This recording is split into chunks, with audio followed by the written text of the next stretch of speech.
এই অটোলা চাঁদপুর যাবি? যামু তো। তো ভাড়া কত দিতে হইব? এরে ভাই গাড়ি তো চার্জ কম আছে, আমি যামু, তবে আমার ভাড়া একদম 800 দিতে হইব।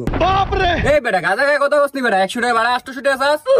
আরে ভাই গাড়ি আমার, তুমি 800 টাকা যাইলে যাইবা, না যাইলে নাই। এত চেতো কি লিখা? অন্য অটো দিয়ে যাও মিয়া তুমি। কিরে তোর তো কথাবার্তি দাইস বেলা না, তুই যে এমনি কথাবার্তি কস, উল্টা পাল্টা কথা কস কি লিখে তুই? আমি কোন দিক দিয়ে আপনার লগে ব্যবহার খারাপ দিছি? আচ্ছা ভাইয়া চাঁদপুর যাবেন? ভাই যামু তো। ভাড়া কত? 100 টাকা দিবা। আচ্ছা ভাই ঠিক আছে। এ বেটা তুই তো লোক বালা না রে, তুই আমার তো ভাড়া চাস 800 টাকা, অত্যন্ত চাস 100 টাকা, তোর মতলবটা কি কত? ভাইয়া আমার নিয়ে ঠিক আছে, আপনি একটু মনে করে দেখেন তো, আপনি আমারে কি বলছেন আর উনি আমারে কি বলছে।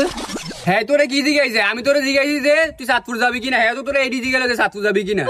আচ্ছা এই ভাই কি জিগাইছে? এই ভাই তো জিগাইছে যে ভাই আপনি চাঁদপুর যাবেন কিনা। তাইলে দুজনের কথার ভিতরে আপনি তফাৎটা কি খুঁজে পাইছেন? এ বেটা এনে আবার কি আর তো দুজন তো সেম কথাই কইলাম। এই মিয়া আপনি সেম কথা কর নাই, আপনি আইসাই আমার তুই টাঙ্গারি করে কথা বলছেন। আর অটো অটো এটা কি শব্দ? অটো কি চাতু যাইব আমি যদি আপনার না নেই? ভাই আপনি আইসা আমার তুই টাঙ্গারি করে বলতেছেন, আরে বাইটা কিভাবে বলছে? তো আমরা অটো চালাই দেখে কি আমরা এমনই পৌঁছে গেছি? আমরা কি মানুষ না? আমাদের কি মানুষ মনে হয় না মিয়া? আর ভাই আমরা যতই ছোট কর্ম করে খাই, আমরা কিন্তু কোনো অবহেলিত মানুষ না। আর মিয়া মানুষটা সম্মান দিলে সম্মান পাওয়া যায়, আর যদি অসম্মান করেন তাহলে কিন্তু বেজ্জতি পাইবেন।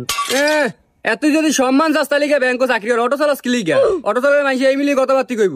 ভাই আপনার তো কথাবার্তা ঠিক না, অশিক্ষিতর চেয়ে তো খারাপ আপনার কথাবার্তা চাইজ ভাই। আর ভাই আমরা তো অভাবের কারণে পড়ালেখা তেমন করতে পারি নাই, তাই বললে অটো চালাই। আর মিয়া ভাই আপনার লেখাপড়া কইরা হইছেন অশিক্ষিত মূর্খ, বুঝেন নাই? আরে মিয়া আপনি তো লেখাপড়া কইরা অশিক্ষিত হইছেন। আপনাদের মতন মানুষ না পারেন কাউকে সম্মান করতে, না কারো থেকে সম্মান পান মিয়া। যান মিয়া আপনি অন্য অটোতে যান, আপনার মতন যাত্রী আমার দরকার নাই। আপনার মতন যাত্রী আমি নিমু না আমার গাড়ি দিয়া। কিরে তুই বেয়াদবি করলি না আমার লগে, আমি তোরে এইখানে নিমু, ঠিক আছে? ধরো মিয়া ফাউল কোনানের ভাই, চলেন আপনার আমি নামাই দিই। আচ্ছা ভাই যা।